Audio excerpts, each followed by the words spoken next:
Rotten Tomatoes typically does not like to review internet radio shows, but they made an exception and they gave us 100% fresh. It's the Mike Sasson Show here live on Facebook Live or broadcasting on the River's Edge at www.riversedgepgh.com, where you hear the best talk, the best local music. It's literally only allowed the best. If you're like, okay, we throw your ass out in the street like the vagrant that you are.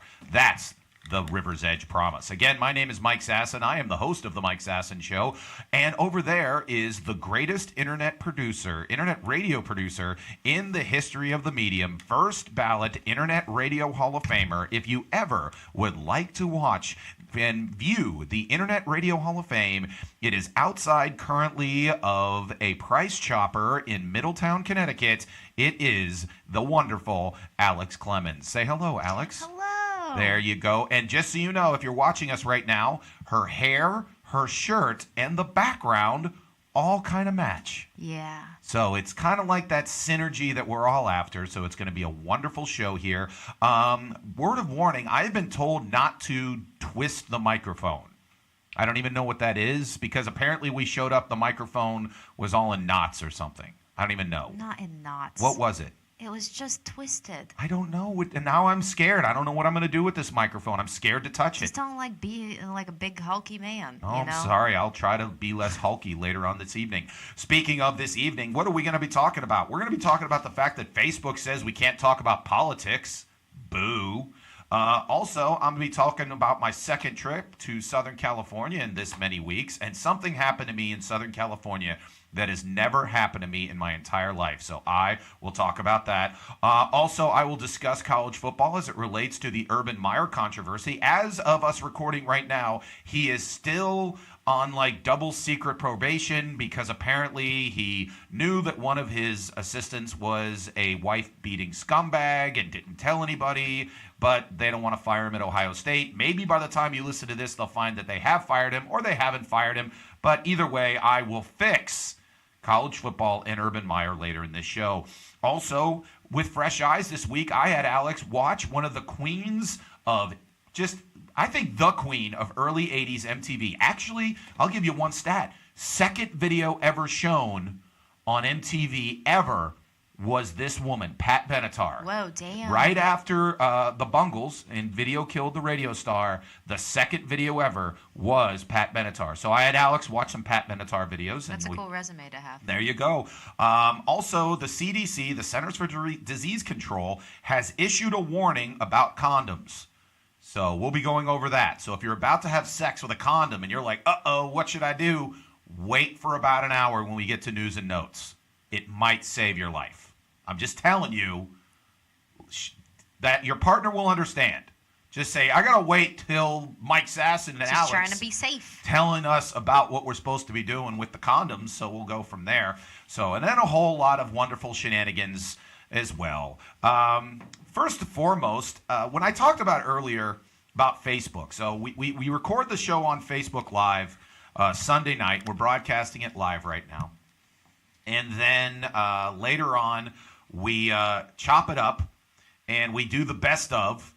And we then, sometimes if it was really good, I pull money out of the vast reservoir of the Mike Sasson Show budget and we promote it. We put it on ads and all this other kind of stuff. So this week, or last week, whichever, we did a segment about that there was a guy running for Congress who got called out by his opponent by the fact that he was a big fan of Bigfoot erotica. because like who's not? Yeah, who isn't? Who is not running for Congress? Everyone in Congress just loves Bigfoot erotica. And so we did the segment. It was hilarious. And I'm like, you know what?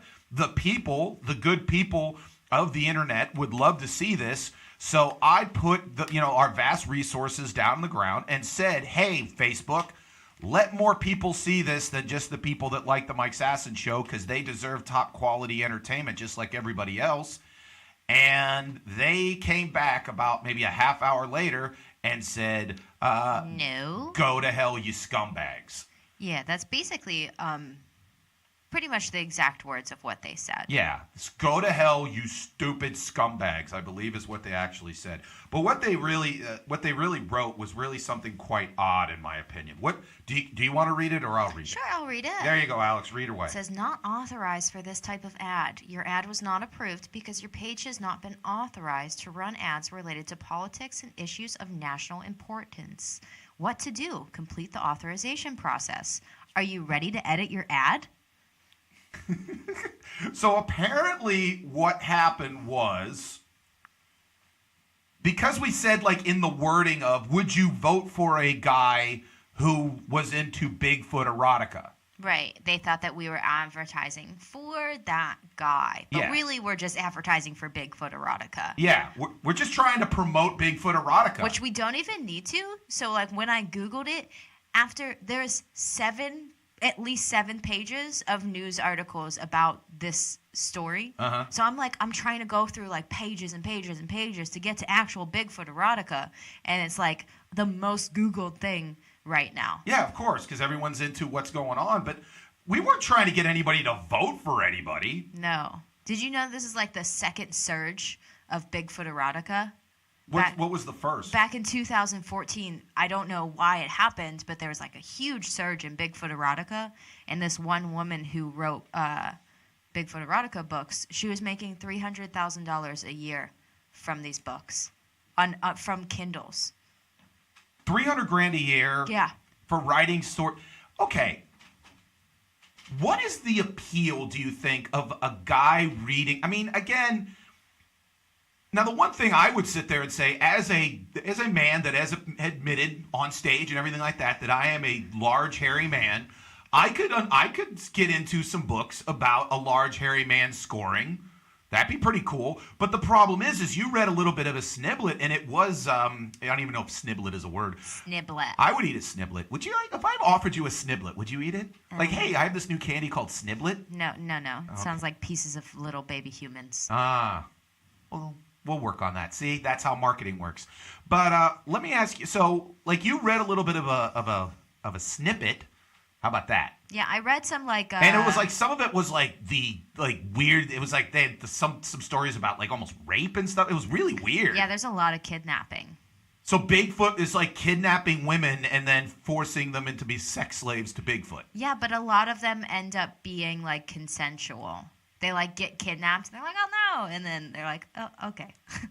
Because he's that big. Because he's that kind of like unbelievable, like just kind of dude. Like he gets to know him and he has a nice place. Yeah, like I read a lot of like synopsises and reviews of the books, and like it has a lot to do with kidnapping and like not being happy with their human boyfriends. Yeah, that's the thing. That's like not living up to performance standards. So maybe for guys, it's like some tips and tricks. Like so, like what the things are is like.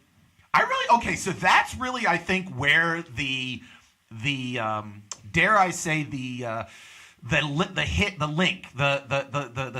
reason why maybe like an ugly dude would kind of want to read some Bigfoot erotica. Tips and tricks. Because of the simple fact of they imagine it's kind of like a Beauty and the Beast type thing. In a sense that, okay, yeah, I'm an ugly dude. I'm a little bit not the classical, beauty of the world, but if you got with me, I'm going to show up your pretty boy boyfriend because I know how to, I got to work it. And if you remember the picture last week, apparently Bigfoot's hung like very well endowed. Very well endowed. And so the women are like, yeah, I'm with this kind of, this Connor, this kind of like, standard good looking dude with the abs and, low carb keto diet kind of deal. And then all of a sudden a big, huge, hairy thing comes in and shows me the lovin'. Yeah. So I think that's where the point comes in. Yeah, I mean, there's also stories with like multiple Bigfoots. So it's not just like one. They have like, it's like, a species and they have friends and stuff. And so they get friends like kidnap girls together. Well, and let me ask you this stupid question. Are Bigfoots a male-only thing? Aren't there female Bigfoots? I guess not. So that'd be the thing. Wouldn't you be like, if you were a female Bigfoot and you're just like, hey, Gary, the Bigfoot down the street, just captured another regular human. You're like, wait, I'm a female Bigfoot. I'm here, and I don't get any loving because all the Bigfoots go into town and go and get like just regular hairless females, and I'm sitting here. Imagine like a hairy big Bigfoot went in and scored some dude and then said, hey, I'm a hairy female Bigfoot type deal. Yeah, I don't think anyone wants to think about that. Everyone just kind of puts it in the back of their mind. I almost think that's a good story about like the Bigfoot Society and how like they keep going out. A real depressing story about Bigfoot women. Well, Bigfoot women are just like kind of like, hey, you know what? This is us and this is what we're doing and stuff like that. You don't go for us type deal. Now, understand Bigfoot or about Facebook. This is all the show is supposed. This is all we wanted to talk about. We could care less who you vote for. This is not a political conversation. It's a conversation about Bigfoot erotica.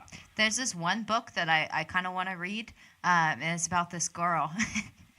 And literally, I read the brief description of it. It's about this girl. She has sex all the time. So these government officials hear about all the sex that she's having. So they come and ask her to have sex with all these, like, aliens and, like, weird beings and stuff like that. And Bigfoot is one of them.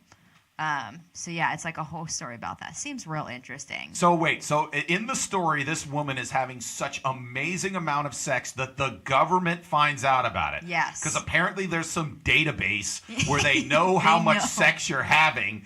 And then also the fact that I guess there's like Yelp reviews that like I'm not aware of where you go, Denise really goes at it. And eventually like the government goes, well, we got to get Denise to represent the human race, to have sex with these like aliens and stuff and these weird creatures, and then the woman's into it. She was totally into it. She was like, hell yeah, that's all I've ever wanted to do. It's sick about my dreams. That'd be weird to just keep up. That's almost like the story of like Richard Pryor back in the day that he like was having sex with transvestites, and they asked him about it. He goes, "Why were you doing this?" He goes, I was just as sick of, I was going through all these Playboy Playmates and stuff, and I was just bored with it, and so I was just trying for something for new. And I'm like, could you imagine being that level of where you were having sex with so many insanely beautiful women that you just had to have just like a Hollywood Boulevard transvestite prostitute? Yeah, change it up. You got to change it up. Now, here's the thing. As a woman, you'd sit there and be like the same thing. You'd be like, I'm having sex, which is, okay, here comes the dick. Oh, great, here it is. Blah-ba-da-da-ba-da. Oh, great, now an alien penis. Never had this at the bar. Yeah, so basically, like, she does it to study their, like, behaviors and stuff like that. And one of the quotes in the book is, like, they're just as easy to manipulate as men. There you go. I like this book. I'm going to rate it. You're gonna play her in the movie. They're gonna put it into a movie and be like Alex Clemens' first dramatic role. Yeah, I read like a BuzzFeed article. That's where I found all these things. And this girl had read all of this Bigfoot erotica, and she gave basically like stars, but it was like Bigfoot, like it was little Bigfoots with penises. So cute. That'd be your response when you saw Bigfoot the first time with his penis. Oh, so cute. Aw, you're cute. So, good. Yeah, that's all we wanted, Facebook. We had nothing to do with politics. To be honest with you, politics is not interesting. We don't really talk about it that much in this show. I don't care about it at all. At all. Yeah, that's why I picked her. Anyways, moving on. I just came back from my second trip to Southern California in as many weeks, and this one was a little bit different. My first one where I spent a week up in Los Angeles, I really was in Los Angeles proper, like the city of. Yeah. Like, I spent all my time pretty much in Hollywood because that's where my sister and my brother lived, and that's where the comedy clubs were and all that kind of good stuff. So that's where I was. Now, this was more for my day job, and they took me into Orange County. I flew into the John Wayne Airport. John Wayne. Which is pretty badass when you're a Hollywood star and they got the local airport named after you. I want an airport named after me. The Alex Clemens International Airport? Yep. There you go. People can fly. Fly right into Alex. Yep. There you go. Dun-dun-dun. Anyway, so flew into there in Orange County. Now, if you just don't know, be like, hey, Mike, did you go up and see your family up in Los Angeles? They wanted nothing to do with me. No. Here's why. With traffic, to get up to L.A. during some times of the day would have been a good almost 2 hours. Yeah. So it would be like if I flew into Canton, Ohio, and was like, "Hey, anybody in Pittsburgh want to come visit me in Canton, Ohio?" And they're just like, "No, we just saw you 10 days ago. You're not that cool." Yeah, you're not that cool. So no, I didn't go up and see anybody in Los Angeles because it was kind of whatever. A couple other things. I really am now starting to respect people that travel a lot because airports suck. Airports and hospitals now are like at the same level of my hatred because they're just really sterile, kind of not fun places. In both times, you want to get the hell out of there. You're never happy to be at the airport. You're happy when you leave the airport. Right. Like I had to transfer planes because there's direct flights from Pittsburgh to LA, but not to Orange County. So I had to fly into Minneapolis both times. And in both cases, like I'm getting off the plane, I had to make a transfer, and they're like on my app it says boarding now. So again, the Minneapolis airport's like the size of Minneapolis. Yeah. And so I'm like running down, like in every movie, I'm running down trying to find the place and everything like that. On one of them, I actually had to get into a tram. That's how far away my connecting flight was. Yeah. So it was like stressful. I didn't know where the hell I was going. I make one turn, I have to spend a weekend in Minneapolis. I didn't want to do that. Sounds fun. It's not cool. But I would say that got to visit another beach. It was in Huntington Beach this time. Mm-hmm. And so show a couple pictures of Huntington Beach. Seems nice and pretty and yachty. Yeah, very yachty. A lot of pictures. We took a boat trip where we went through, and they showed us all of Huntington Beach. And it was interesting because of the fact that all along Huntington Beach were all of these like houses, and they were nice houses, but they weren't gigantic. And the reason why you wanted to be there is because you're right on Huntington, like right on the beach. Right. And this guy who was like the captain was like giving us a tour of all of them. Like, okay, that's Chuck Norris's house, that's John Wayne's old house, that's Shirley Temple's old house, blah blah blah. And he points to this one house that was actually owned by the Irvine family. Like we stayed in Irvine, California. There actually was an Irvine family, and it was sold like 2 years ago for $52 million. And that's it. $52 million, you could live on Huntington Beach. I could have bought that. Yeah, seriously. I'd have gone up in there and be like, all right, 100,000. They're like, $52 million. 125. Anyways, so then the other thing he told a story of is that Nicolas Cage had a house there. Right, obviously. And one of the stories is that he comes back after 6 months of like filming movies and stuff like that. And it turns out that a guy was squatting in his house. Ooh. Now, the thing is that Nick Cage lived on this private island. Yeah. Where, like, this is how private it was. They had to build a seawall. And so instead of going to the government and say, hey, building us a seawall, they just asked everybody in the community to pony up $500,000 each to build this seawall.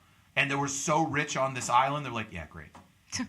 And so Nick Cage shows up to his house, and there's a guy squatting, and he finds him naked wearing one of his leather jackets. Oh, geez. You don't mess with a man's leather jacket. I agree with that. Especially Nicolas Cage. Cage. But the funny thing is, I made the comment to the guy who's doing the tour. I go, and right now, what's weird, that guy who was naked has a better credit score than actually Nick Cage at this point. Because that's how bad Nick Cage is doing. It is sad, except stop doing shitty movies.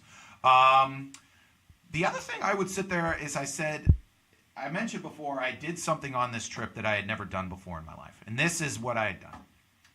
So when I went on this, it was a corporate thing where they were testing out high-end like ranges and stuff like that. So what do you do on a range? You cook with it. Yeah. So literally for 3 days, these insane chefs were trying to impress all of us about how great their ranges were. And so they were making these like insane dishes. Yeah. Like they weren't just making eggs. They made these eggs that they said that were like on low heat for like 48 hours. Yeah. Or this one type of like everything was just like a description. It wasn't just potatoes. There were a certain type of potatoes cooked on this, blah blah blah blah. And so every meal was just absolutely fantastic. Yeah. And after the first day, I literally was food drunk. Like I was in Huntington Beach. I was at a bar. I was in amongst beautiful people. And I'm like, I should be having the time of my life. But I was sweating, physically ill, because I had eaten so much food that I was at the point to where I was like, I was in the bathroom attempting to vomit. Ew. That's how bad I was at the point of eating so much. I had never gotten to that point in my life where I was just like, your body is telling you you are done. You cannot put more food in your body. It is done. Like when they sit there and they say, like they come after you, they go, did you leave any room for dessert? At that moment, I would have said, no, I have no room. Oh my God. That's how full I was. And I left on Friday night. I've eaten like a bowl of soup and like a sandwich since then, and it's now Sunday late night. Yeah. I am full. I might not be hungry until next week. That's how much food I ate at this place. But I don't feel bad about it because it was incredible food, but I just, word of warning, that's like when I tell you the story when I was at Q92.9. One of the first things I did was they made me have a hamburger eating contest. Yes. And so I remember I voted for the Binghamton Tavern, which was a favorite of yours up in Mount Washington. It is indeed. And I was an idiot. And so the guy who was next to me was a guy who'd done tons of hamburger eating contests. And he goes, okay, Mike, here's the deal. You're going to want to eat a lot of these hamburgers because they're really good. Only take 2 bites. They should just give you sliders. That's what I don't get, you know? Some did, but some just gave us like full burgers. Because they're wasteful. Yes. And then but you eventually buy, I had 30 burgers and I didn't realize, I thought I was being smart the first 5. I'd be like, that's a good bite. That's a good bite. Oh, that's a good bite. But by 10 burgers in, you take 3 bites of a giant burger, 10 bites in, you've eaten 4 burgers. Right. And we have one tiny, tiny bite each. You legitimately had to eventually just kind of look at it and then okay, I'm good. Yeah. It's funny if you ever see cooking shows, especially diners, drive-ins, and dives, that sit there and the guy is you see whatever, Guy Fieri, and he'll just take one little, okay, that's good. I bet you they tell him beforehand, don't be insulted. He has to do 3 of these today, and there's a good chance that he's going to take 2 things of your soup and go, yes, that's good. Good job. Yeah. And people are like, what do you mean? This is great soup. Yeah, I understand. It's whatever like that. Yeah. So that was my trip to Southern. And also the other thing is Orange County, a lot nicer, but still, again, one thing you notice coming back to Pittsburgh is very green. Yeah. And Southern California is very brown until you get to the ocean. And then the ocean's kind of this is nice. Yeah. But everything else, very brown, very very dry, and lots of traffic. So if you ever go to Southern California, realize very brown, very sunny, lots of traffic. Take an Uber to the beach so you don't have to park. Don't go. Yeah, or just don't go. Just understand that it's there, and you're I get it. It's a beach. That's all you got to care about, and kind of go from there. Speaking of got to go from there, guess what we're going to do next? We're going to do Bar Thoughts and Experiences with Alex. Alex is going to talk about catcalling, because last week we talked about catcalling, and got a huge response of people saying, hey, we want to hear more stuff about catcalling. So Alex goes, hell yeah, I'll tell you more stuff about me getting catcalled next on the Mike Sasson Show. You're listening to The River's Edge at www.riversedgepgh.com. Also, remember, August 11th, what do we got, Alex? Fresh Fest. Fresh Fest at Nova Place down on the north side. Not the North Shore. I don't like saying that. It's the north side. It's whatever you want it to be. It's whatever you want it to be, but it's going to be great. It's all of the best black brewers in the entire country are coming there. One place, so you're going to get great food, great beer, great everything. Brought to you by the Drinking Partners, also by the great Dave Bracey and Ed Bailey, who have been on their podcast on several occasions. Again, if you want tickets, we can get you one, $70 value. Just post, let's say by this Thursday. Tell us you want to come. Yeah, just say, hey, I want to go. And then we'll be we'll figure it out. We'll do a drawing with Alex basically picking the winner, because I have Whoever is my favorite. Whoever is Alex's favorite. That's pretty much how the world works. Yep. Whoever Alex feels is the favorite is the winner. Again, it's Bar Thoughts and Experiences right after this break on the Mike Sasson Show. You're listening to The River's Edge at Mr. Small's Studio Theater. My bad. See you later. Bye. Brian Crawford letting you know that Kevin Slogic, my State Farm agent, in Allison Park is here to help life go right and reminds you that you're listening to the River's Edge Radio Network. Come on, go! It's green! Come on! Go! God damn it, Brian. You need to calm down with the road rage. I'm sick of these people, these assholes. The road rage, man. You gotta calm down on the road rage. Well, I want to get to where we're going. We have a lot of great stuff coming up. We're going to Falling Water, Bicycle Heaven, the Mattress Factory, Knob, Trundle Manor. All right, which way do I go? Which way do I go? Come on, right, come on. Right. Too late now. Right, come on. Well, too late now. I gotta keep going. I'm not gonna sit here like some asshole. Oh, come on, man. All right, you're listening to the Culture Cruise. You can find us at riversedgepgh.com. Your local Pittsburgh area museum podcast. Yes, riversedgepgh.com, and come take a ride with us.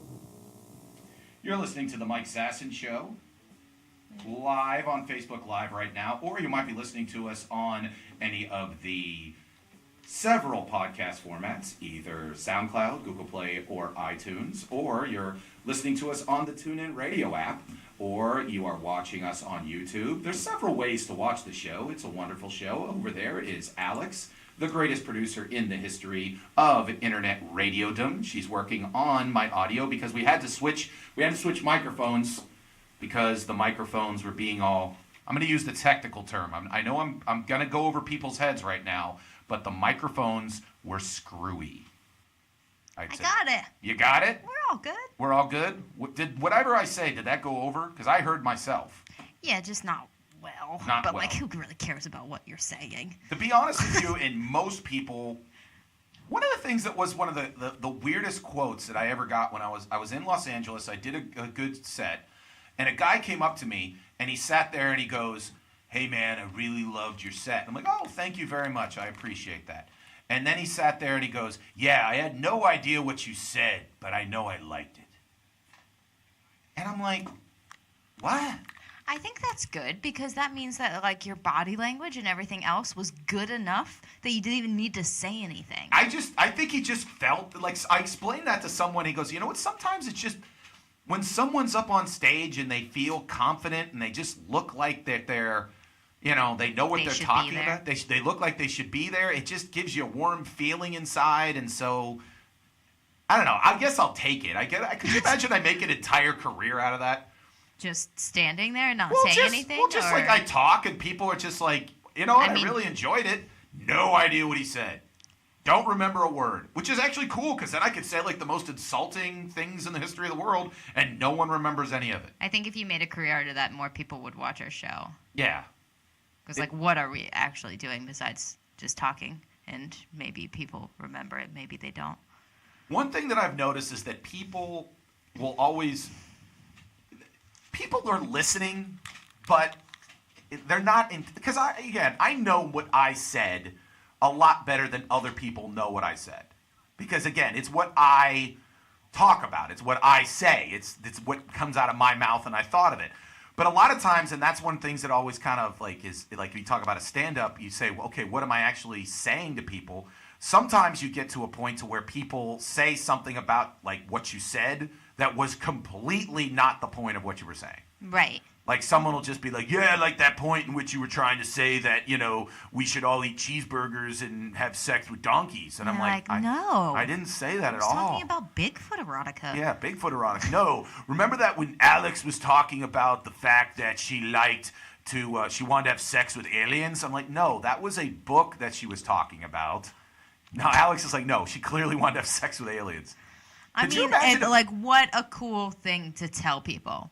If you want to brag about any kind of sex stories, I feel like aliens would be the thing to brag about. But what if you got, like, okay, first off, alien STDs. No idea how to freaking handle those. I would die for that. You'd die for an alien STD? Great gravestone. Okay. Died of a weird STD that no one knew what the hell it was. I would like it to say alien. I don't want it to say weird STD. Okay, like, all right. That seems like I was in some real strange... Okay. Also, okay, let's say you have an alien baby. No one knows what the heck's going on. Woohoo! You want an alien baby? I don't know. What if I build a whole new, like, species? Well, I am the creator, and then I become God. Yeah. To this You become species. like the Eve of the new species. Yeah. I don't know. It doesn't sound like any bad parts to me. I don't know. What if the guy... Okay, well, let me ask you a question. What if the guy was no good and you're going to have to be like, he's the representative of the species, and you have to be like, oh, be nice, because they have, like, laser blasters, and they could blast the earth over there. And you have to be like, no, it was great, it was awesome. And they'd be like, really? I'm an alien, and I'm the best at sex in my planet. You're like, oh, it was amazing. And then you're just like, no, it's terrible. Yeah, maybe we just kill off that species. No, they've got all the weapons because they can't have sex real well, so obviously they have a lot of pent-up venom in their lives, so they create, like, big laser blasters. That's what most weaponry, in my opinion, comes from. Laser blasters? No, like most people Aliens. develop. No, most people see your whole point. You don't listen to what I just said. Most hatred comes from men's inability to their own insecurity about their own sexuality and their own ability to please women and stuff like that. So they build bigger tanks and bigger missiles and bigger buildings to cover up the fact that no woman. They know that no woman would want them unless they did that. Yeah. I just explained Donald Trump, by the way.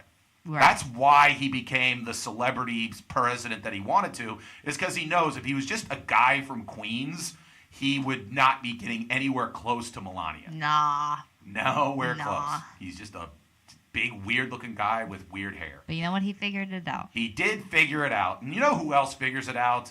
Alex Clemens and her bar thought and experience as she takes a chug of beer. Play your theme song. Oh, hell yeah.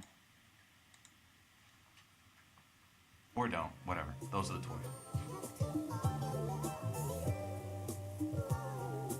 Maybe y'all can relate. My style's dope anyway that just slice.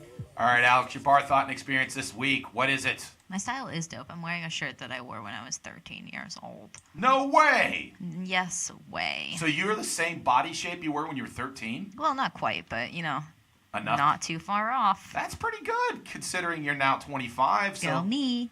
I could do that, not 13, because when I was 13, I was maybe like 6 foot, maybe like 240. So Yeah. I'm a little taller and heftier than I was at that point. But to be 13, there you go. Something that and also still in style, because again, 13 years old, 12 years ago, you're talking 2000 and freaking 8. Yes. So, I mean, something that was around in 2008, you're still going to wear it. You had quality fashion choices back then. I did. So, I really did. there you go. Anyways, so this week I wanted to talk about something that happened to me at a restaurant that I went to a couple weeks ago. Okay. So I was with Liam, my now ex-roommate. I like to say that because it sounds like we fought and like had a very big falling out. Now he's just ex-roommate. Well, now he's just your friend, my buddy Liam. I know. Ugh. All right. Nice restaurant, shitty restaurant. What kind of restaurant? Good restaurant. Good Mount restaurant. Washington, yeah. And our friend Dawn.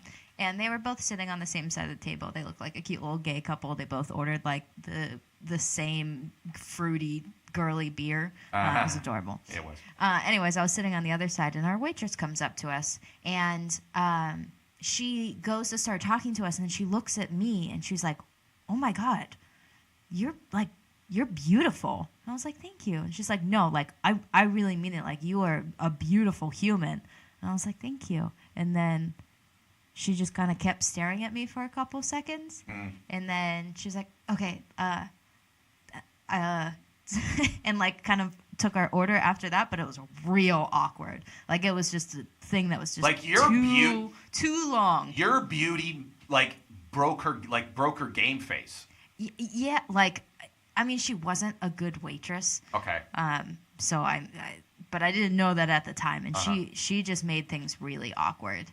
And we were like, I don't even know what to say to you now. And How often during a normal week does someone come up to you and say that you're attractive?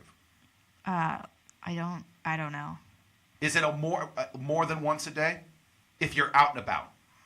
Nope. I would say maybe like once a day. So once in a day, at least 7 days, 7 times during a week, someone comes up to you out of the blue and says, "Wow, Alex, you're attractive." But that was like more awkward than any cat call that I've ever had, because it was like so close, and then I had to deal with that woman afterwards. You know, like she was our waitress, a very terrible one, but she was our waitress, so like I had to continue talking to her, and I just kind of felt awkward the rest of the time. Well, because she broke a couple rules that we set last week with the whole cat calling. Number one, say what you got to say, but then leave me alone. Mm-hmm. She should have sat there and went, "Wow, you're an insanely beautiful woman." But see, here's the thing. Okay, this is my own thing.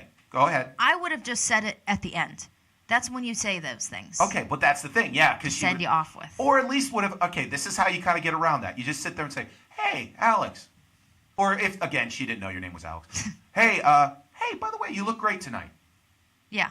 That's it. Yep. That's all the thing. And then at the end, if you want to sit there and say, "Hey, I just be honest with you, you are an insanely beautiful woman," and but here's okay, where do you go with that? Like, would I go with it, or where's she going with it? Where can any human being go with that? Because, I mean, like, if a guy were to come up to you and say, "Hey, you're an incredibly beautiful woman," then his next move would be either, "Hey, I'd like to buy you drinks," or, "Hey, I'd love to get your number to take you out," blah, blah, blah, something like that. My thing that I always get is someone will come up to me and they'll sit there and go, "Wow, you're a big guy." And I have almost the same reaction of like, "Okay."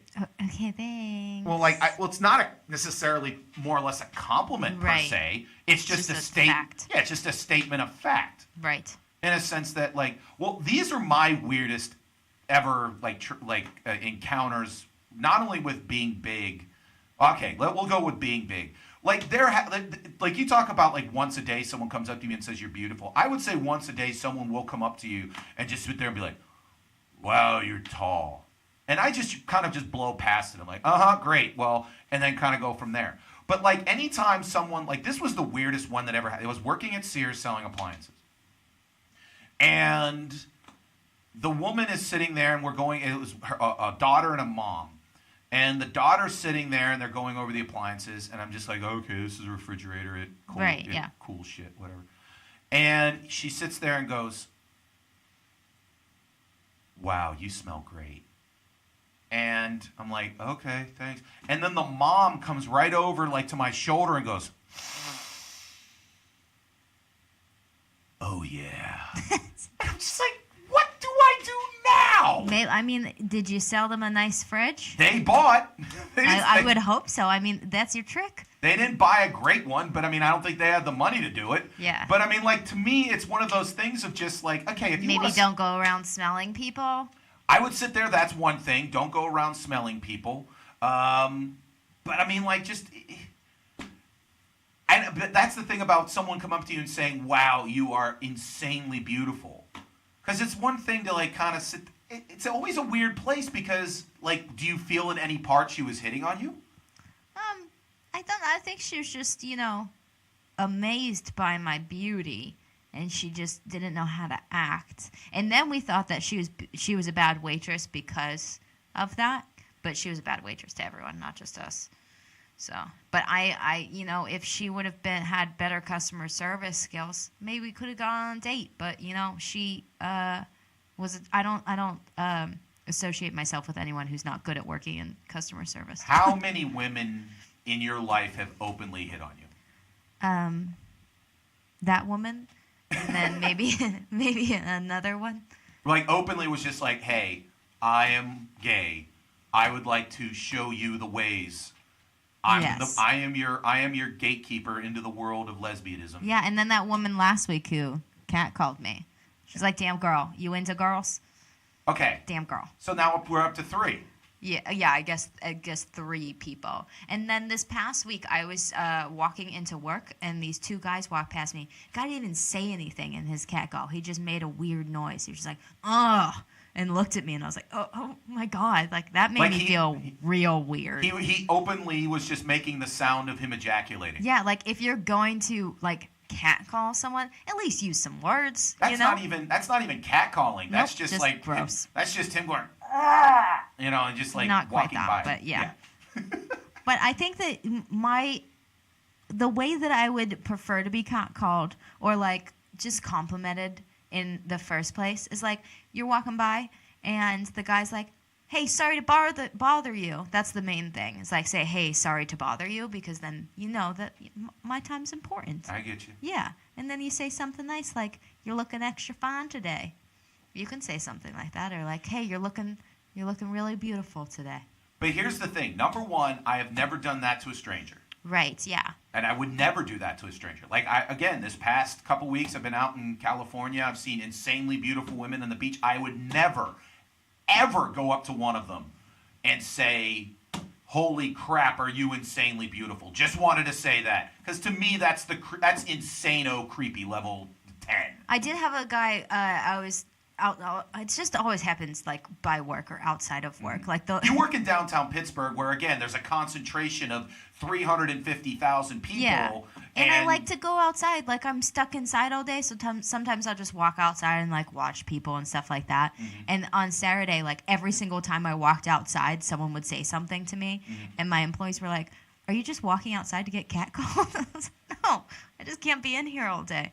But some guy the other day, he stopped me. I was outside, and he was like, hey, sorry to bother you, but, like, your hair is really badass. And I was like, thank you so much. Now, that's different. It's a nice compliment. Because obviously your hair is a little different than would be the norm. Yeah. So I think that's a little bit, like, that's a little different than being catcalled. Yeah. That's, like, complimenting somebody. Like, if someone, like, again, if you got a new tattoo and it was open on your arm and someone said, hey, badass tattoo, that's a little different than be like, hey, you fine. That's a little different. Yeah, I think you just need to switch your catcalls into not yelling and more of compliments, and then it's basically not a catcall. Has anyone ever catcalled you and it gotten you into a conversation? No. Okay, so it's not worked for the intended purposes of someone eventually hooking up with you. Right. One day I'll find my your Prince Charming, my beautiful man catcaller. See, one thing that I always try with women is I try to compliment on something that is not of the norm. Like if you sit there and say, I'm not saying like, oh, you have nice nostrils or something like that. But like if someone has really nice eyes, I don't sit there and be like, you guys have pretty eyes. Because then I always view women like, okay, I've heard that 150,000 times. Yeah. But if someone does sit there and be like, hey, I can tell you're really a nice person. You're a great listener. You're really funny or whatever, something they might not hear all the time. Again, I'm not attractive, so it doesn't help anything. You still like to be called pretty, though. You still like to be called pretty. Yeah, I mean, that doesn't really, like, at least to me, it doesn't really get old. I hear you. I'm not like, oh, my God, I'm so sick of people calling me pretty. Ugh. But in your life, you admitted that at some point you felt that you weren't very attractive. When I was younger, yeah. So when was the first part that you started to get this? Like in your teenage years? Yeah, I'd say probably once, I don't know, maybe in 9th grade. In 9th grade, it's the attention started to come, and you were like, wow, this is awesome. I'm getting this attention. I also got my braces off. That was like a big thing for me. That's like in the teen movies where all of a sudden you're like, you take off the glasses, and you're like, oh my God, she was hot the whole time. Well, when I got my braces off, I at first thought I looked like a horse. Okay. Just because of how my teeth are. And I was like, oh my God, I'm a horse. And I was very upset. But it turns people out didn't think that. You weren't a horse. I wasn't. Alex I'm Clemens a human. is not a horse. There you go. And so, again, let's make up the rules. Number one, say what you got to say, but let you go on with your day. If you have to stop, make sure you say, hey, I apologize, and ultimately vanish from the face of the earth. Yeah. Don't hang around. Don't walk behind that person, whatever you do. Yeah. Even if you have to go that way. Go a different way. Yeah, go a different way. Wait for them to go. Go someplace else. Don't do that, or you become creepy. And don't do it if you're a terrible waitress. Yeah. Or waiter. Well, that's the thing. If you sit there and you have to hang around then for the next 20 minutes getting food, and it's already out there that you're like, oh my God, you're an insanely beautiful woman, there's an issue there. So there's a lot of things that people have to learn. Yes. There you go. Again, that was Alex Clemens' bar thought and experience for this week. Thank you very much, Alex, for sharing. Hey, you're welcome. Also, now it's my turn, and it's my new segment called Hey, I'll Fix That. Play my song.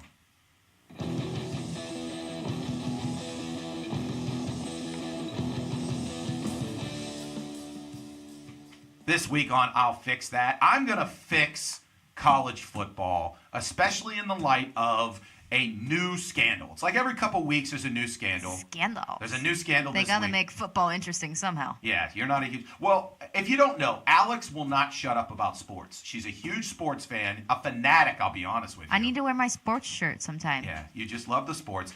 This week, Alex, I don't know if you know this, but the head coach of The Ohio State University, and you have to say it that way so you're extra annoying, The Ohio State University, is Urban Meyer. And Urban Meyer, I've never been a huge fan of Urban Meyer because I've always felt that he's been gigantically full of shit. Aren't we all? Well, he's especially full of shit. Like, he won a bunch of national championships in Florida. One of his players was Aaron Hernandez, who turned out to be a part-time hitman. Right. And he wrote a book about, like, how to lead and how to be, like, a great human being. After his entire team in Florida, most of them ended up in, like, federal prison. So, guess what? You're full of shit.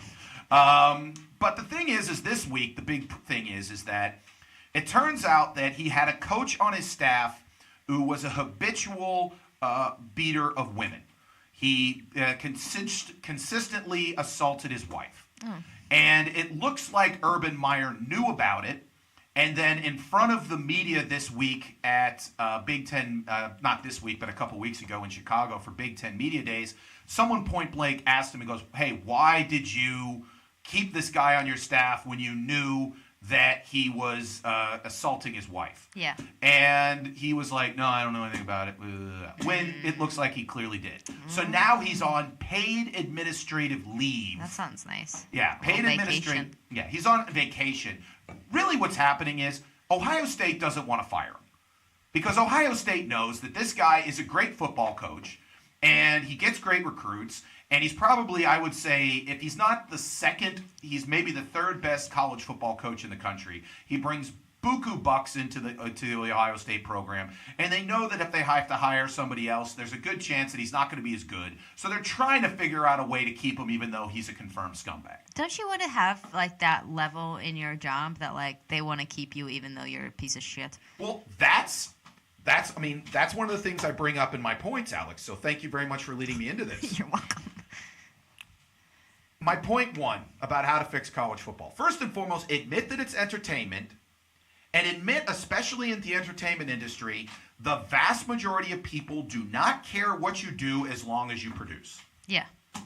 And, like, I remember when I was at Q92.9, Debbie Wild was always, she was vehemently against athletics. And one of the reasons why she said that was because she goes, all of the assaults and all of the bad people involved, and we would always make the point of, that happens everywhere. Yeah, in radio, if somebody had a 20 share and it turns out he was a scumbag, guess what? They would keep him there. So your point being is, Mike, would you like to get to a point to where you're such an incredibly talented individual that people would overlook the fact that you're a scumbag? Yes, I'd like to get to a point to where I'm that good. I don't want to do the scumbag You don't want to point. be the scumbag, but yeah, you want to get to that point. Yeah, where you're just so good at being what you are that people just cover up for you. Yeah.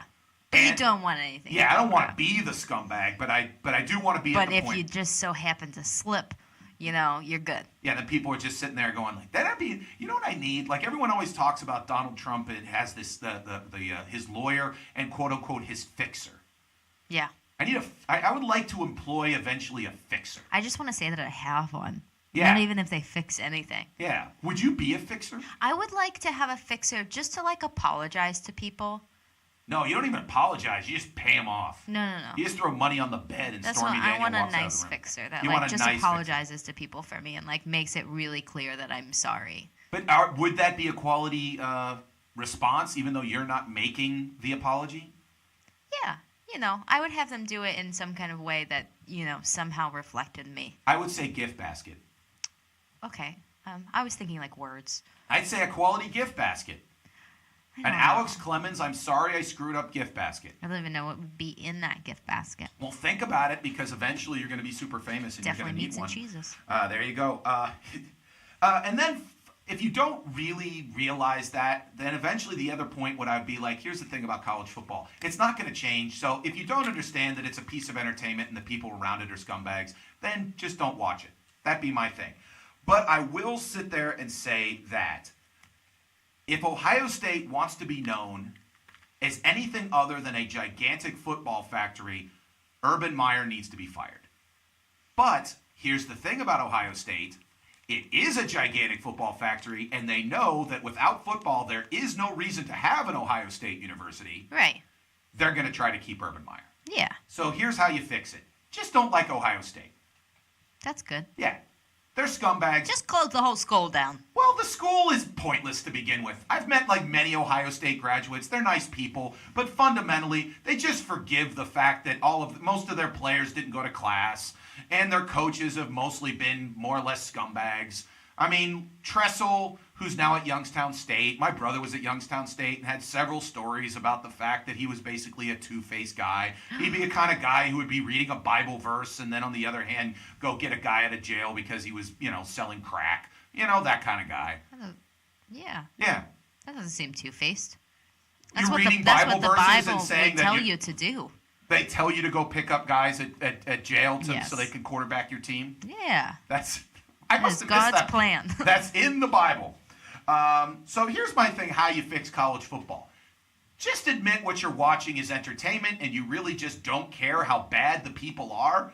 Or if you don't, then just don't watch it. Yeah. Now, I'm not saying that everybody in college football are bad people. I'm not, okay? I was in college football. There's a good percentage of them. The vast majority are quality people. But just admit that it's like when people sit there and they always say, oh, I don't eat Chick-fil-A because the CEO is against, gay rights and he gives money to them. I'm like, here's the thing. If you studied every CEO of every company, they're all old white men. Most of them have the same opinions. And you probably find something about everyone that you don't like. Exactly. You're not going to like every single person's opinion. Yes. So here's how I'd fix it. Number one, Ohio State, just admit, go in front of a news conference and go, hey, we're keeping the guy because we're really not a school and we really just like being a good football program. Yeah. So if you don't like it, then don't like us. But again, we're not a real school. We're just a place where we play football and occasionally give kids from Cleveland degrees in something like marketing. That's how you fix it. I let people say, well, what if you did that? They're not gonna. So why would you then don't watch college football? Don't watch football at all. Just don't do it. Don't do it. Like, be like Alex. Alex, do you watch college football? No. See? There you go. Mostly because you just find it boring. Yeah. I do watch college football on New Year's Day. That is the only time. Why is that? Because all the bowls and stuff are I on. understand the bowls are on, but what makes it the bowls special? Oh, just because I go to my family's house and it's on, and it's what to do. It's, That's pretty much gives me some conversation to talk to people like, look at these guys' cool uniforms, and they're like, yeah. That's our conversation on New Year's Day. That's all I can comment about. It's just the cool uniforms. And then I'm like, where's this bowl? And they're always like, it's in Pasadena, California. Can't you read the TV, Alex? I'm like, no, I can't. I can't. Not when there's football on. I can't read. I tell you one time, this is unrelated to I really didn't fix college football. I really just told you, just understand everybody's a scumbag and just watch it or don't. So I really just fixed you. You just have to realize that if you just continue to like it, then, I continue to watch the Pittsburgh Steelers. I've met a good percentage of them. They're good people. Some of them aren't. I've just learned not to care. Yeah, there's bad people everywhere in the world. Bad people are everywhere. But one time when I was a little kid, I was watching a game between the Miami Dolphins and the San Diego Chargers. Okay. The San Diego Chargers at the time were not as good as the Miami Dolphins. But the San Diego Chargers had lightning bolts down their pants. Because that's the coolest shit ever. Yeah, and 8-year-old Mike really liked the fact that someone's football uniform had lightning bolts down their pants and on the side of their shirts and on their helmets. Yeah, because that's cool shit, man. Yeah, that's pretty cool shit. So I sat there and went, that team's going to win. And my dad, being, my dad, sat there and went, whoa, you want to make it interesting? And so the most insanely expensive toy that I wanted was like a $30 Transformer thing. And this is 1983, so that's like $60, whatever. Yeah. But it's a Transformer. It was like half the size of my body. I wanted it. But again, to an 8-year-old, $60 is like what a car costs. Yeah, exactly. So I sit there and I decided, he goes, I'll buy you that Transformer or you got to do the dishes for like 2 weeks. So I'm like, deal. and the San Diego Chargers pulled out the victory. So my dad, for the only time in his life, went to, this was Hills, it was still open, went to Hills when it was closing. I remember this so distinctly because they were like, we are closing the store at 9. My dad's like, where's this goddamn toy? And so he's trying to find this toy. I eventually find it. We're the only people in the store. Everyone's like huddling around because it's the last thing. And I remember buying this like $25 Transformer. And the only reason why I picked the team was because they had lightning bolts down their pants. See, that's a good way to pick football teams. I'm just saying. It's just which one has the cooler uniforms. Yeah, that and how attractive players are. That determines everything. I really, you know what? I think your method, like they talk about stocks sometimes. They say that someone just picking stocks randomly or someone who does research, typically you're about at the same rate. Yeah.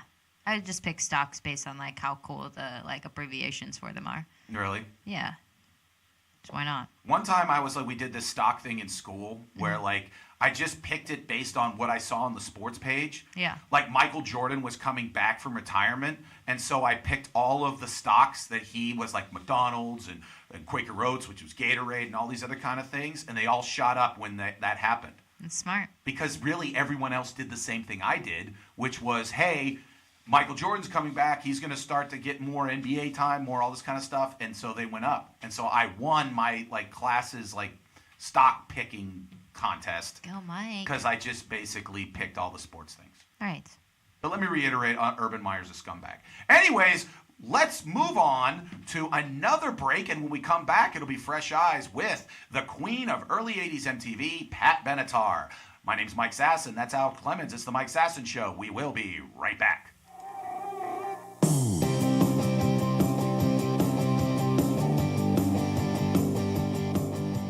We are back with the Mike Sasson Show. My name's Mike Sasson. You're listening to The River's Edge at www.riversedgepgh.com, or you're watching Facebook on Facebook Live or YouTube, or you're listening to us on the TuneIn Radio app. Thank you very much to that. It's an unbelievable app. You can listen to music all over the planet Earth. I don't even know if that's true. I just like saying it. Sure. Yeah, whatever. Why not? Who cares? Anyways, also, or you might be listening to us on any of the podcast formats, or you might be listening to us through the walls. Maybe you're in the next room. Who knows? I don't know. I honestly, I'm not even like joking. Whenever I go in the kitchen and all the lights are off, like it scares the shit out of me. I always think that there's people like hanging around in the closets or like under the table. I don't know why, but that room scares me. Thank you for sharing. You're welcome. Anyway. I just wanted to be a little bit vulnerable there. I know. You were vulnerable, and you know what? My natural instinct as a dude was to sit there and say, I'll walk in there with you and I'll beat the shit out of everybody who comes in there. Okay. And you were like, no, Micah. I don't need you. Yeah, I don't need you. Anyways, you know who you do need. You need to watch early 80s videos on this segment called Fresh Eyes. Play this theme song.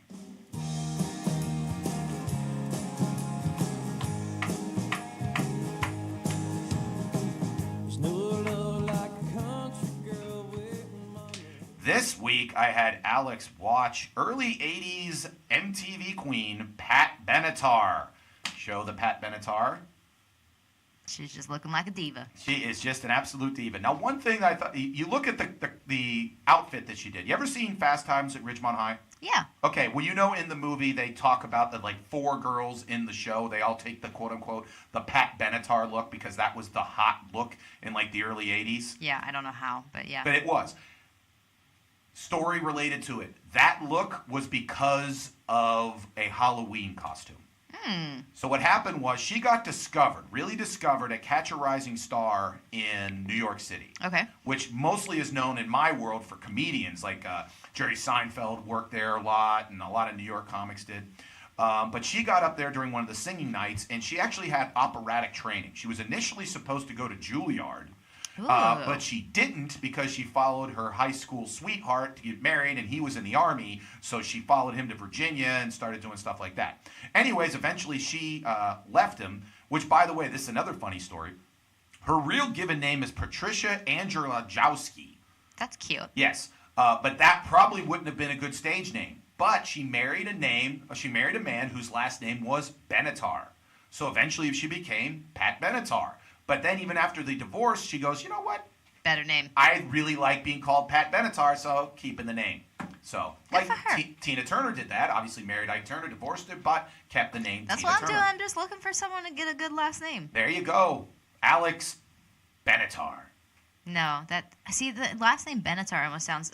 My name with a bunch of last names sounds more manly, so I have to be very careful with that. Okay, well, make sure, dudes, if you want to get with Alex, that you got a quality last name. Anyways, 4 Grammy Awards for Best Rock Female Singer, 30 million albums sold, and I mentioned before, second video ever on MTV was a Pat Benatar video. And what I talked about before is, so she was at Catch a Rising Star. She apparently was at a costume party in New York City in which she was like a sexy cat. So she had like a leotard, skin tight outfit. Yeah. And like a headband that was like kind of all this kind of stuff. And she was supposed to be like a cat, like in the movie, like Sexy cat. a sexy cat. So she was like, "Oh snap! I gotta change before I could go back on stage." And usually she wore like jeans and a t-shirt because it was the late '70s in New York City. Everyone's punk and stuff like that. But she didn't have enough time, so she went up on stage in essentially like a sexy cat outfit, and everybody in the place went nuts. They loved what she looked like, all that other kind of good stuff. And so she's like, "Oh, okay, I guess people dig this." Got it. And then so she'd be going on stage, and she kept on wearing kind of skin-tight leotard and the whole thing. She's not a big woman. She's only like 5 feet tall. Yeah. And so she kept on, and that look really kind of grabbed onto it. So essentially, later on, when all of the girls, like you saw on Fast Times at Ridgemont High, they really were kind of dressed as a costume. Yeah. So that's where that came from. I mean, you can kind of tell. You can kind of... I know that she really did dress in very 80s clothes. Hell yeah. So the first song that I wanted to go over was actually a live performance one of maybe her quintessential song. Yeah. Hit Me With Your Best Shot. Yeah. Now, another fact about her, she eventually divorced her husband and later on married her guitar player. And as a happy thing, they're still married to this day. Aw. Isn't that nice? That's super cute. Very. He plays with her, too. Yeah, absolutely. So the first video, Hit Me With Your Best Shot. Now, of course, you've heard this song before. So, fun fact, I've seen her in concert. Really? When did you see her? About 3 or so years ago, I saw her. She played with Cher. Okay. Yeah. There you go. So you obviously had heard of her, and you'd heard about this song. Yeah, I mean... But have you seen this video? Yeah, no. Okay. I don't think so. It's pretty boring. All right. Well, video. when you saw her, did you know who she was when she was performing with Cher? Yes. Well, it's one of those, like, she's one of those people that, like, if you just said her name, I'd be like, that sounds familiar, but I don't really know anything. And then you're like, oh, wait, she has so many hits. So many songs that you know. So this morning when I was deciding, like, you know what, we haven't had a female artist in a while, so I sent you Pat Benatar. One of the things that I did have trouble with was, okay, which songs do I send Alex? Yeah, it's hard. She's a lot of hits. I'd say from about 1980 till about 1986, 87, definitely in the rock world, it was her and, like, Heart. Those were the two female rock kind of people. And I think that was, like, it was definitely a good opener for Cher. Because you're like, oh, you know, this seems nice, but then you're like, oh wait, there's so many songs like I can sing along to, Absolutely. and like get pumped up before I see Cher. Hell of a voice, still. Yeah. Again, operatic training. So you watch. Do you like the song "Hit Me With Your Best Shot"? It's definitely. I think I only like it because it's like a good sing-along song. It's a great karaoke song. Yeah. You know, everyone can get into it. It's a banger.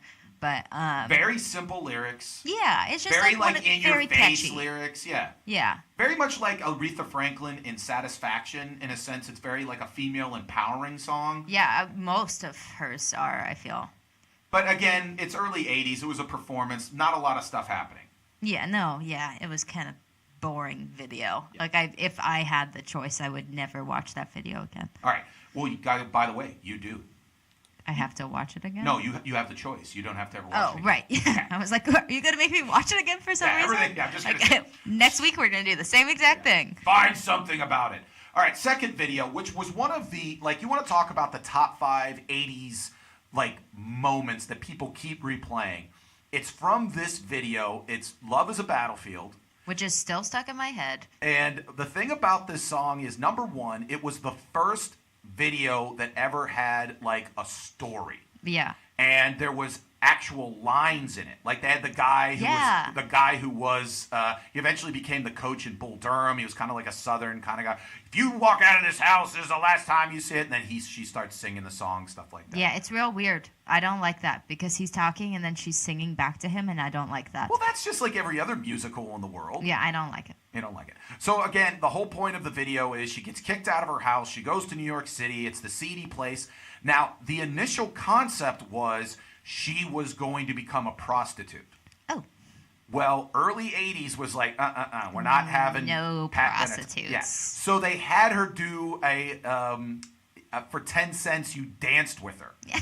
Which is, what? Was that a real thing? In the 40s, it was. Okay. In the 40s, like during World War II, you would like have girls who would go to these like but no one places. in the 80s is looking for that. Exactly. No one's going to that place. Yeah, that's what makes it kind of weird is like that it was this concept that was completely out of place even in 1980s, but that's all they could get past the censors at MTV. Yeah. And then the other part is then eventually she breaks away and she's with the other prostitutes or dancers or whatever you want to call it, and they just do the weirdest dance in the history. It's so bad that it's good. Yes. It's so quintessential when they do like the shake of the chest and stuff like that. And they're just doing it like right in this dude's face. Yes. And it's so good. Yes.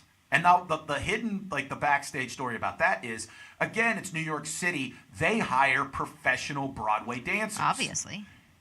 Pat Benatar is not a professional Broadway dancer. So they had to figure out something that looked good that she could do. It wasn't too difficult, Yeah. So if you watch, everyone else behind her is doing a lot more complicated moves.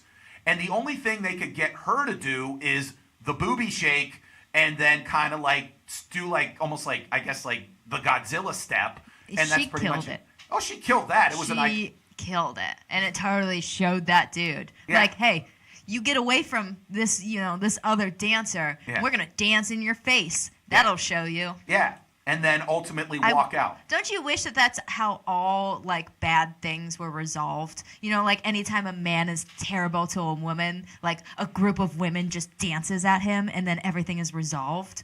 I would say that would be very, very, like, wait a minute, did you girls get together and do this? Yeah. Because you just always have a choreographed dance with, like, every single woman in the world knows this dance, but it changes all the time. So you have to continually learn. I think you learn it, like, during that week when, like, guys get one day where they learn about their bodies and women get, like, a week where they learn about periods and stuff.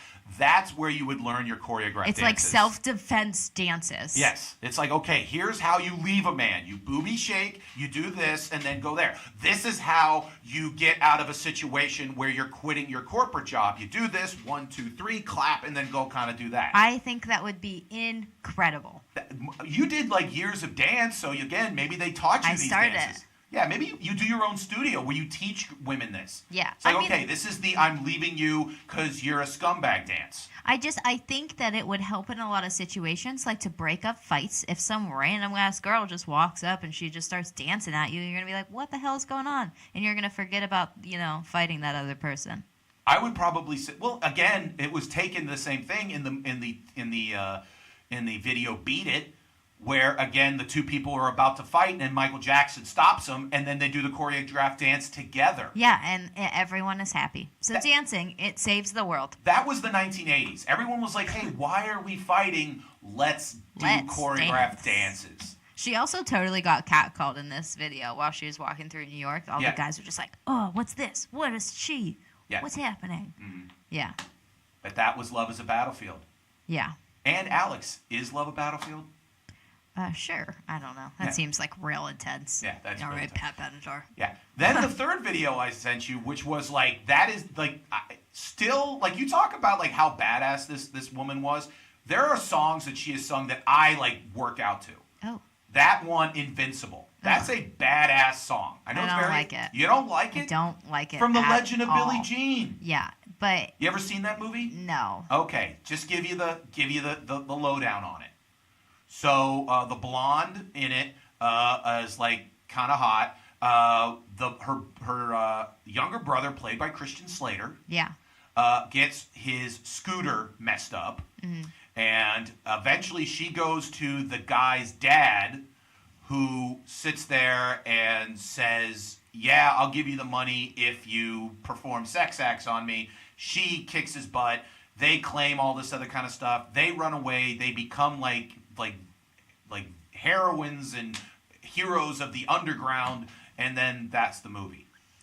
Sounds really weird. It was even weird in 1986 when this movie came out. Yeah. Okay, but what did you think? Now, I will say that this movie was even more 80s in the sense of like the clothing. Like Pat Benatar had like a full-length like Prince coat. Oh God, it was so bad. And like her eyeshadow, like she had this bright orange eyeshadow on that just like matched the background in the video, and there was like fire and like all these like industrial things. Like this is just a little much. Like this whole song is just a little too intense. You're like, really? Well, you know what happened. Probably what happened was this was about the time when like the Motley Crues were getting into it, and it was a lot more theatrics and all this kind of stuff. And so some producers like, okay, this is our big summer movie. We got Pat Benatar to do this. We got to lay out all the stops. We got to have flair. We got to have, intensity and all this other kind of stuff. Now, Pat, look him right in the eye. We are invincible. All this kind of stuff. And that's what happens. But it wasn't even written for the movie. Like, they just used it for the theme song. Mm-hmm. So, like, wasn't written for it. So, like, do you gotta be that intense? Like, do you just come up with this in your free time? You're like, oh, I'm invincible. I don't know. I just don't like the song. You just don't like the song. Okay. Bad song. Not a banger, Pat. Not a banger. You're down on it. But, okay, so let's review. First song is just quintessential, like, gotta know it. Gotta know it. Second, like the video? I did. Yeah, I guess I liked it. It was. But Love is a Battlefield is still currently in your head. Yeah, you can't say the name of that song and not have it stuck in your head for 3 days. Yes. Which is incredible.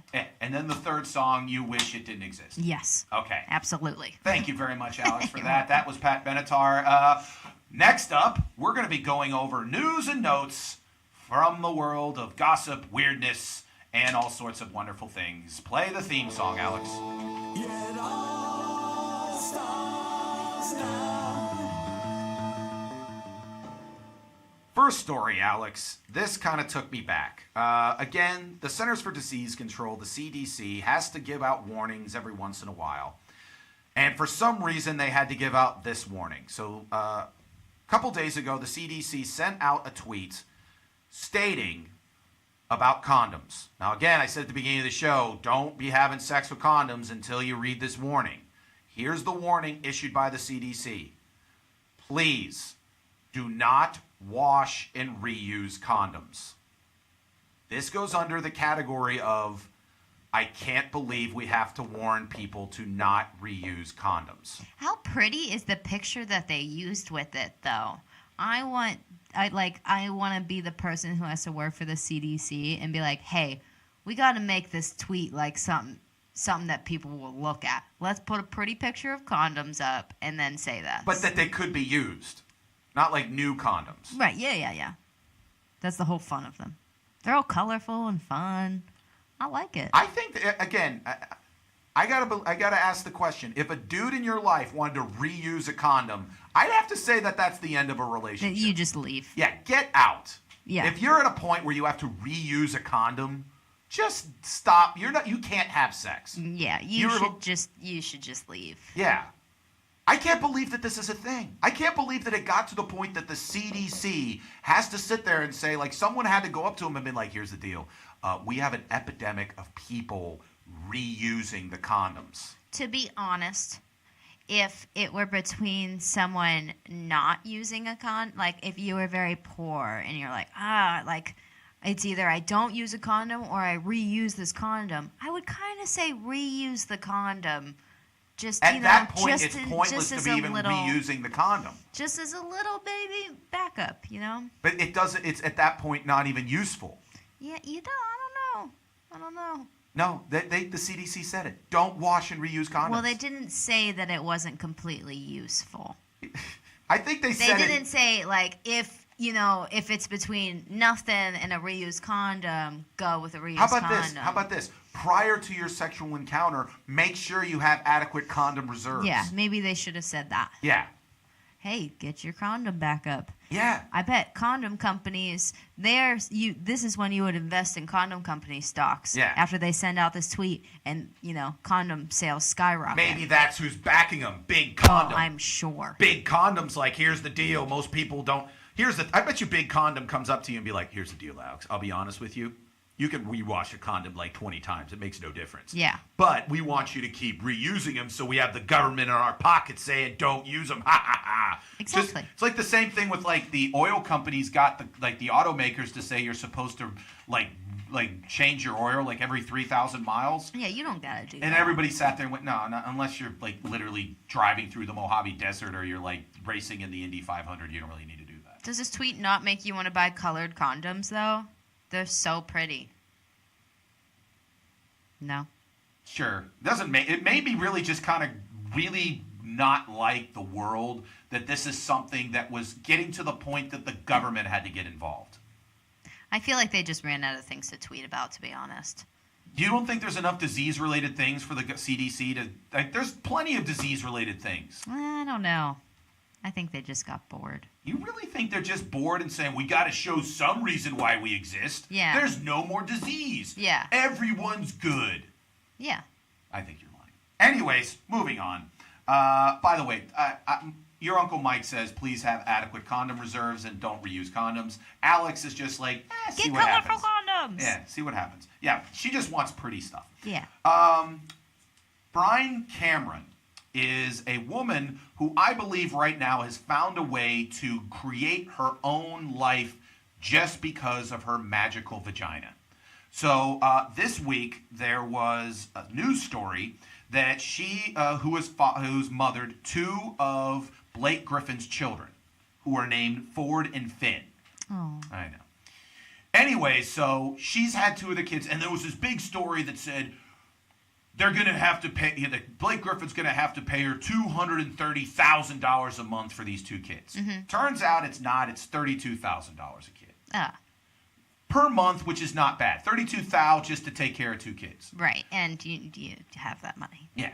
And then the other thing about it, though, that I learned is she has another son from Matt Leinart, who was a quarterback at USC when she was a basketball player at USC. So he was in the NFL and is currently an analyst. So they say that he pays 5 figures per month to her. So let's say $10,000 to take care of their kid, Cole. So she's got 3 child by 1 Heisman Trophy winner and another NBA All-Star, and collectively makes probably close to, let's say, $40,000 some odd dollars a month to take care of them. Multiply that by 12, it's almost like $500,000 a year. And also, I'm not a tax attorney, but according to the Google that I did, tax-free. You don't tax child support payments. Well, that's nice. I didn't know that. 400 some odd grand a month to take care of your 3 kids because of your magical vagina that got impregnated by 2 really good athletes. I gotta say, so Alex. That's what you gotta do. Alex, I'm being honest with you. I think this is not a bad career move for most attractive women. I don't know. But you have to have the baby. Yeah. Get rid of the man. Yeah. And then force him to pay you. Yes. Which there is a process to it, but yeah, once you get to the end game, which is $400,000, $500,000 a year, just to take care of your 3 kids, who, by the way, their dads are insane athletes. You were a basketball player. Good chance college is gonna get paid for. I'll work on it. I see like Steelers like rookies on Tinder all the time. Oh, they're getting on Tinder, and they say, do they mention their Steelers on Tinder? Mm-hmm. Okay. No names. A lot of times they'll just have like pictures in like they're playing football and they have like a practice jersey on or something like that, and they don't necessarily say it. Okay. But then like I'll look up their names and be like, oh, this is a rookie for them. Okay. Any names? I don't remember them now. Did you swipe right? There was one person that I did. Didn't talk to them though. And nothing happened? Yeah, I don't really care. I just wanted to say that I did it. You think they might have swiped left on you? No, I matched with them. I just didn't talk to them. You didn't get to a point. Well, they're in camp right now. Yeah, they're busy. They're busy doing shit. They're up in Latrobe. Yeah, they don't need me. Well, there was a... They don't need me and trying to have my babies and things. But I would say that is...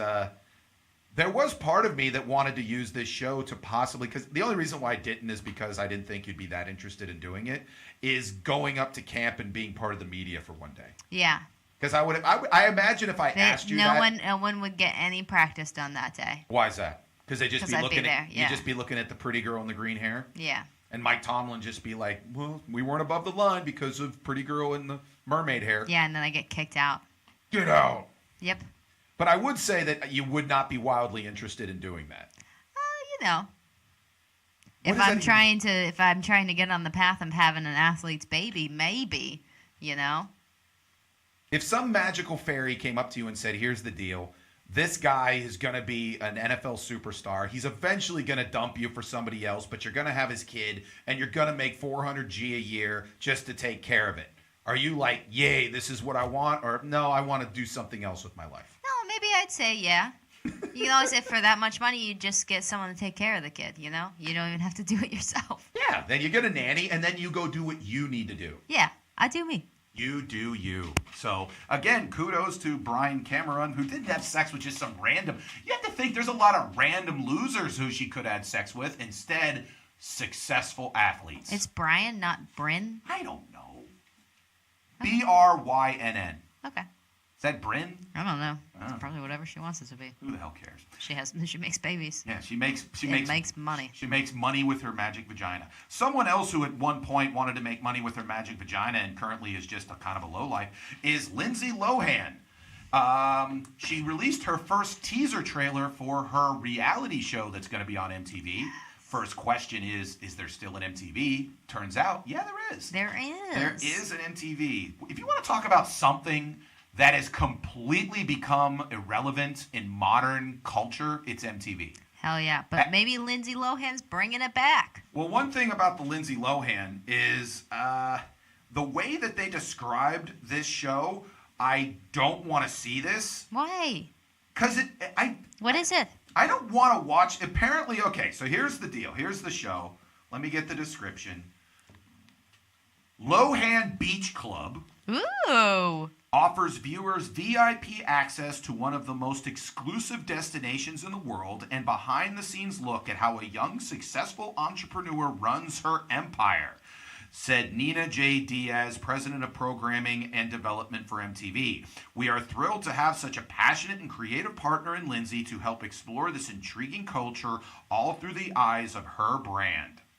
I don't want to watch that. Yeah, I want to watch Lindsay Lohan do weird stuff. You want to see Lindsay Lohan like destroying her life. You want to see Lindsay Lohan hopped up on cocaine, saying weird stuff, being Lindsay Lohan. Yeah. Like it's like Britney Spears now. Britney Spears is now like just performing and being Britney Spears. She's like a normal person. Yeah, I don't want to watch that. I want to watch her shave her head and destroy her life. That was interesting to me. It's just sad. It's sad, but again, I'm not interested in her singing her songs anymore. I'm not a huge fan of her songs. I'm a huge fan of her, her butt and the fact that she can, that she was going crazy. That was fun to watch. I don't know. It might be interesting. People watch Keeping Up with the Kardashians and like... I don't watch Keeping Up with the Kardashians. Not you. I'm saying people, it's a popular show, but like it's not like they're doing any crazy shit. They're just like doing normal everyday things. And that's why I don't watch the show, because I watched it for like 10 minutes once and they're all like just driving around being boring.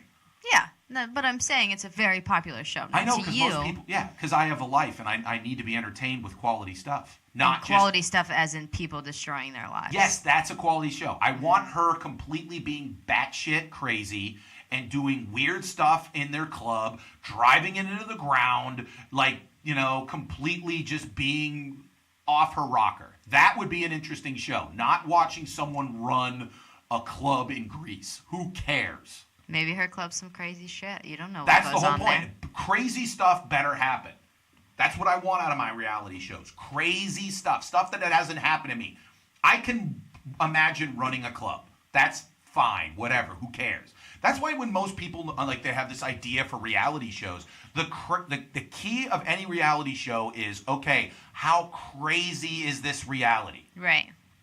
Because if it's just normal, there's normal, like, a true reality show would be if you just put a camera up at a 7-Eleven and just press play. That would be a reality show. I honestly think it would be very interesting. You just watch, you would watch, like, the security camera of a 7-Eleven. Yeah.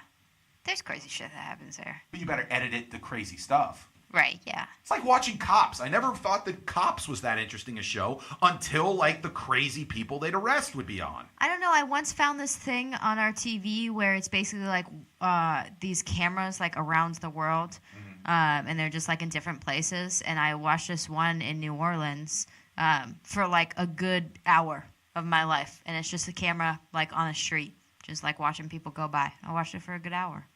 How high were you? I wasn't. That's weird. You're a It weird was fun. lady. You were fun. People watching, you know. You like to People watching without having to be weird about it. I think that's your show, people watching. You want to watch, you're very interested in just looking and seeing the human animal. Everyone likes people watching. I don't. That's not true. I'm completely self-absorbed in my own just life. Nope, you like people watching. You like people doing crazy shit and destroying their lives. So that's people watching. Only for like 30 seconds. Like, give me the gist. I don't believe you. Everyone likes people watching. You know what else people like to do? Play the video game Fortnite. Yeah. All right, so something's happening. Kids are playing this game. It's collective, so people know how good you are at it. So then when that happens, it's kind of like becoming embarrassing if your kid sucks at it. Right. Because your kid's going to school like, you suck, you played this game and you're not real good at it. I'm not even sure what Fortnite is. I think it's like a battle game or something. No clue. Anyways, so what's happening is a cottage industry of people who come to your kid's house or your house. If you're rich, maybe your kid has its own house. And for like $25 an hour, helps your kid become real good at Fortnite.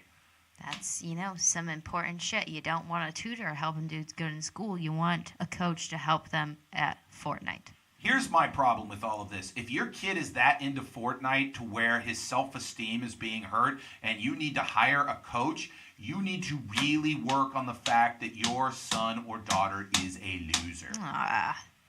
Get that person outside.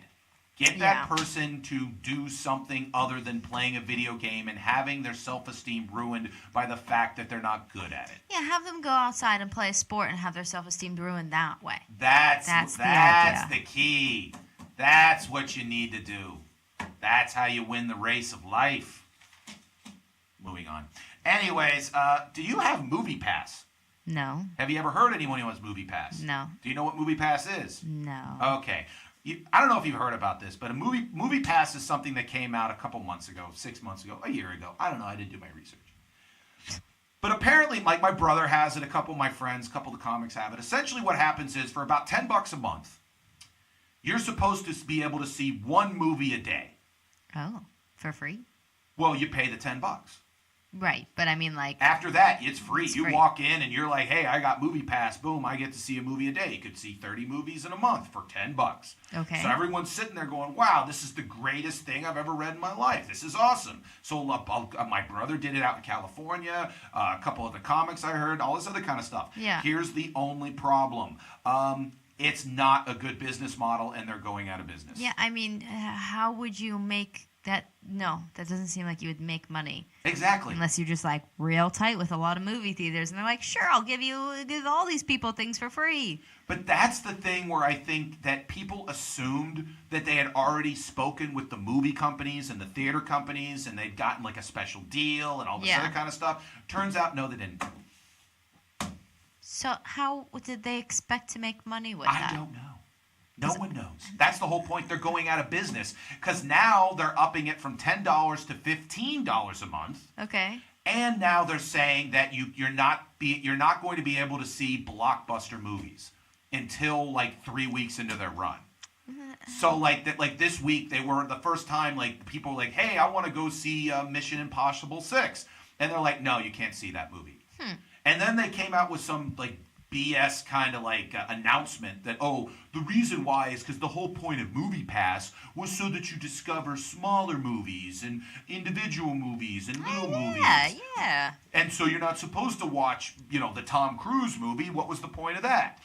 And so now everyone's sitting there, they're calling bullshit. Yeah. And now they're making fun of them on Twitter because for the same thing you said is how do these idiots expect to actually make money? So they sat there and they were like, Movie Pass's next idea, selling $10 bills for $8. How do they make money? Volume. There you go. I don't know, but the funny thing is like there's a lot of businesses out there that like Amazon, the joke is always that Amazon has yet to really make money. No. Or for YouTube TV, I have that right now, and they're already talking about, they're not really making money at this point. They're all of these tech companies, what happens is they sit there and they go, oh, well, we've got to get the amount of people first, then we start selling advertising, and then we can make money type deal. But only like 5% ever get to that point. Right. And so that's why like 95% of tech companies go into the pooper because they don't make any money and they never had a real plan to make money. Yeah. I remember when I was in college, I was talking to a friend of mine's dad who's a real good businessman, and this was during the middle of the first tech boom. Mm-hmm.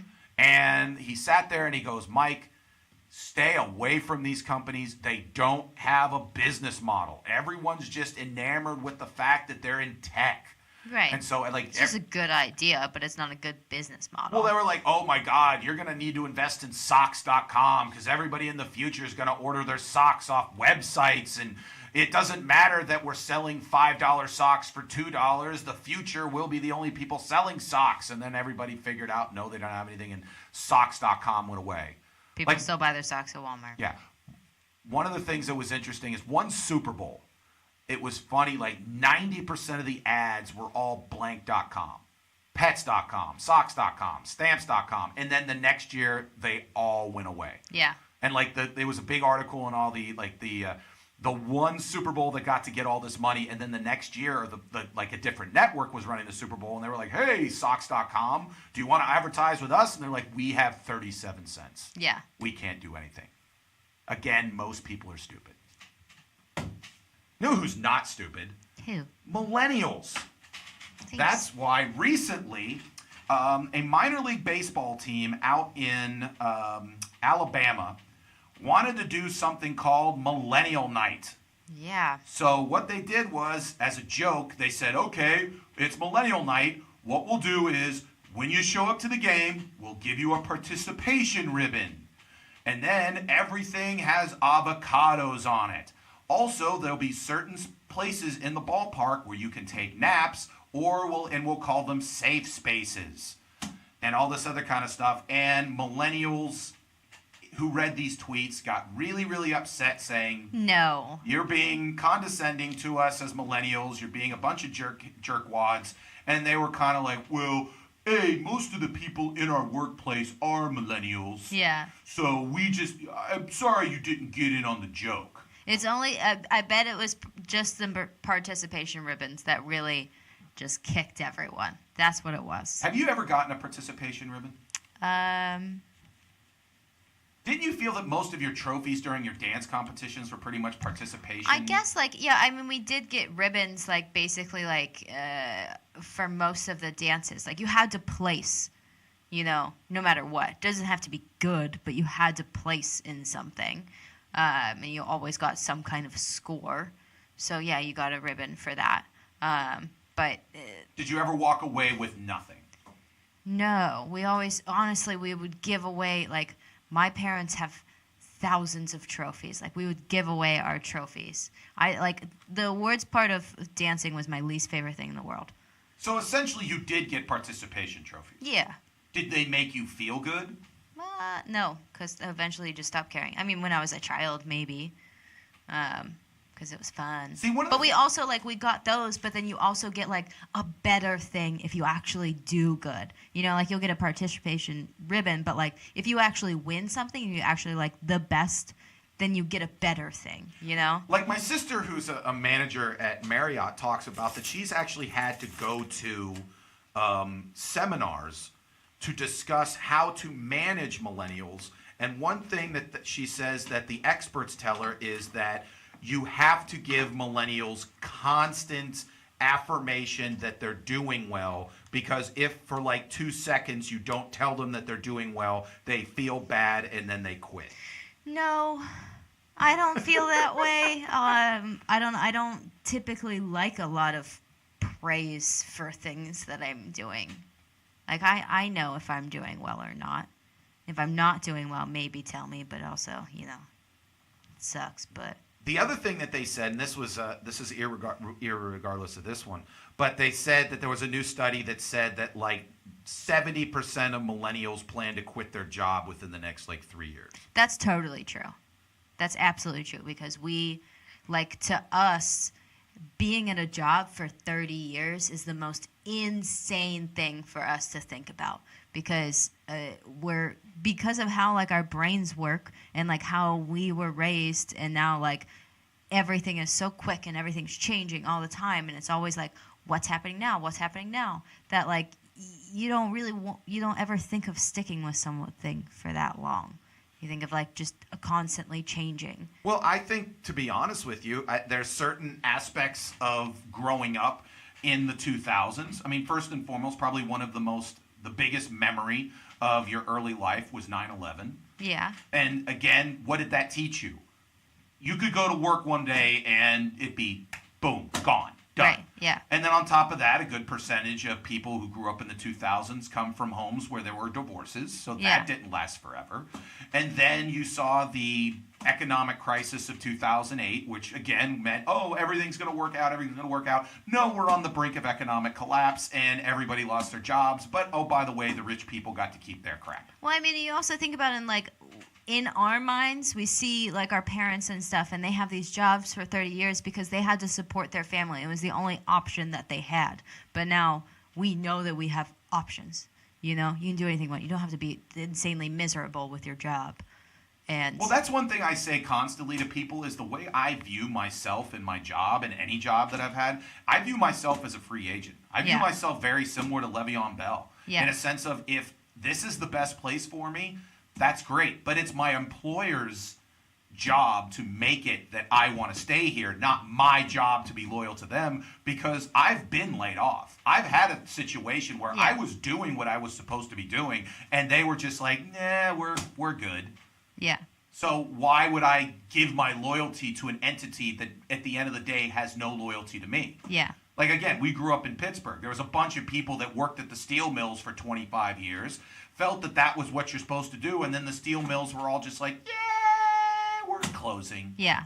We're gone. Yeah. So I don't understand why you would have this, like, oh, my dream is to have 30 years at the same factory or the same workplace and sit in the same cubicle. I mean, if you really love it, sure, do that. But, you know, millennials, I think, know that we don't, like, at least if you come up in a good family, or like you are like, okay, you know, you can do anything you want, really. And well, it's fine. The other thing I would say about this whole millennial night, and I'm not trying to, again, defend the millennials, I do want there to be then a baby boomer night. Oh. I want there to be a night where it's just like, okay, we tell you you're great for your entire life. You get everything laid out on a silver platter, and then you get to bitch when suddenly you're not the center of the universe. Right.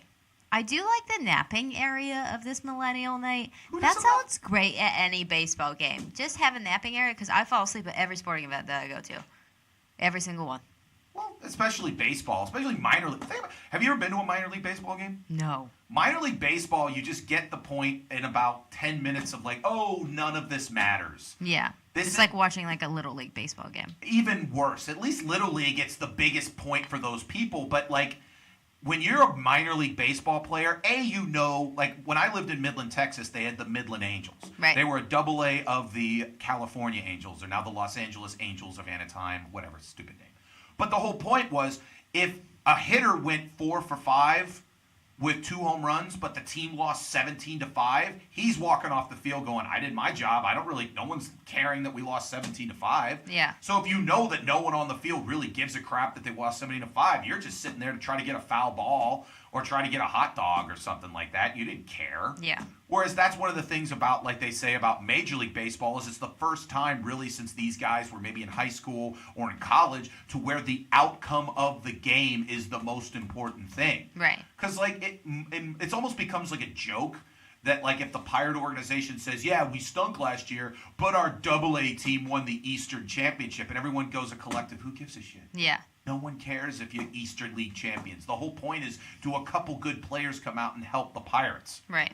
That's also the thing that always kind of was a weird thing when I was like a coach in varsity for like, because you were like going up to the 8th grade coach and we'd be like, hey, yeah, we'd like you to win, but if half your team quits because you're a dick, it really doesn't help us out. So right. Could you not What's be the a point? dick? Yeah. And then they always like, but I have to be tough and mean. I'm like, no one cares if you win. It's an 8th grade team. Yeah. Just make sure the kids are having a decent time. Obviously, going 0-5, most of the kids would say I didn't have a good time.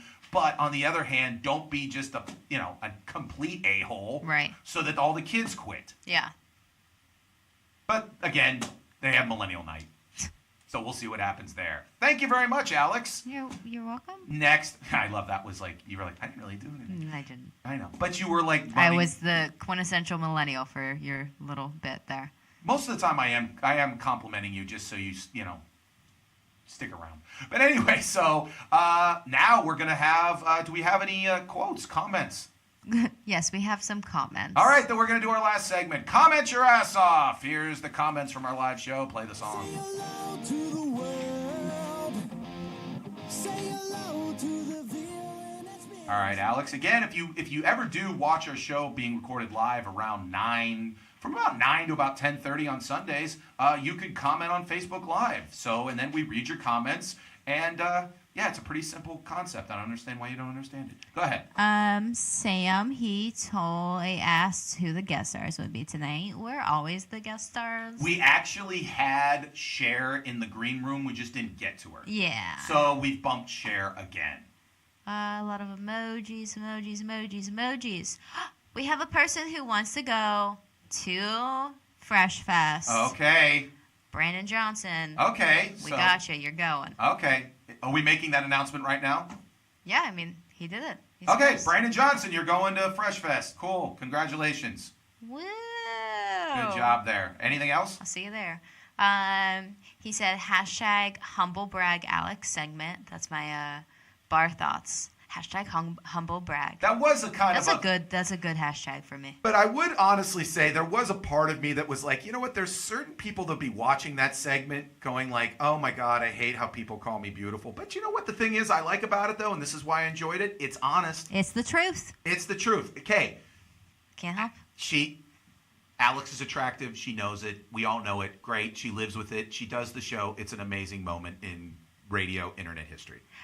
He also said, put that on a shirt. Alex is not a horse. I don't know if you've seen Alex DePiola's absolutely. shirts. Yeah. So I'll have my version of it that says Alex is not a horse. Alex, they'll have a picture of you and a horse and go the equal but cross out like the not equal sign. And under it says Alex is not a horse. I like it. There you go. Let's see. He said he wanted Ray Donovan or Winston Wolfe as his fixer. Yeah, those are the two famous fixers. Are they for who?